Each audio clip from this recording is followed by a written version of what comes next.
Всем привет! Вот не успела я разложить посуду из посудомойки, вымытую на полочке.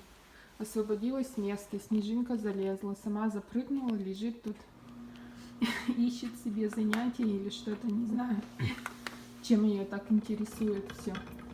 Но хоть говорят, что рэгдоллы, они не очень подвижные, и высоты боятся, и прыгают не очень хорошо. Вот она залезает и везде, где хочет.